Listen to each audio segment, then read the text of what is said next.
Mga master, ito po yung Budget Circular 2023-2 na inisyu po ng DBM.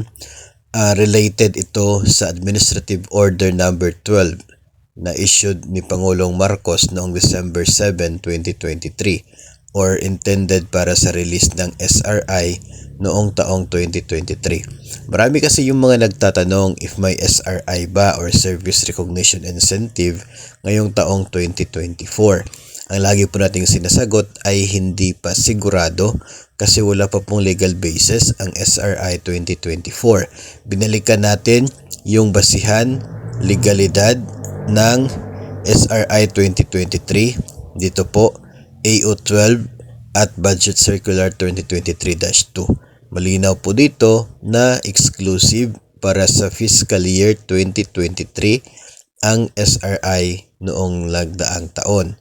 Yung guidelines po, yung legal basis niya, exclusive para sa taong 2023. Hindi po sakop ang 2024 and years thereafter.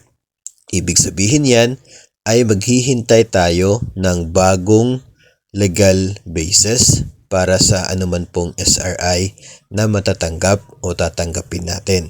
For the year 2024, wala pa pong inilabas na administrative order ang Pangulong Marcos intended for Service Recognition Incentive ngayong taon.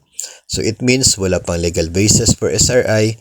Huwag muna nating asahan, huwag munang mangutang, no? Wag munang mag-cash advance charge to the SRI kasi hindi pa po sigurado. And if ever man na maglalabas ng administrative order ang Pangulo na nagsasabing mayroong SRI ngayong taon, tingnan po natin yung funding source, no? Doon sa administrative order, kung ano po yung sinasabi ng funding source doon. May portion po dyan. Yung kapag sinabi po ng funding source ng manggagaling sa DBM, yung pondo para sa SRI, then malaki po yung chance na makukuha natin yung maximum amount na sinasabi ng guidelines. Kasi si DBM mismo yung magsusupply ng pondo to the different agencies. Pero kung katulad po ng mga nangyari in the past years na base sa savings ng agency, yun pong SRI, then wag muna tayong mag-assume na makukuha natin yung maximum amount. Kasi magdedepende po yan sa available na pondo ng agency, yung sobra at hindi na po kayang ma-disburse.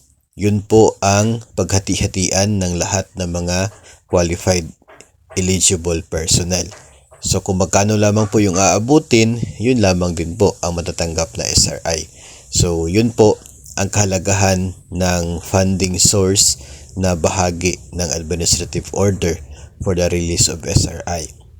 Yun po yung ating abangan at hintayin na mailabas ng Pangulo. Kung wala pong mailabas na AO tungkol sa SRI, then it means wala po tayong matatanggap na SRI.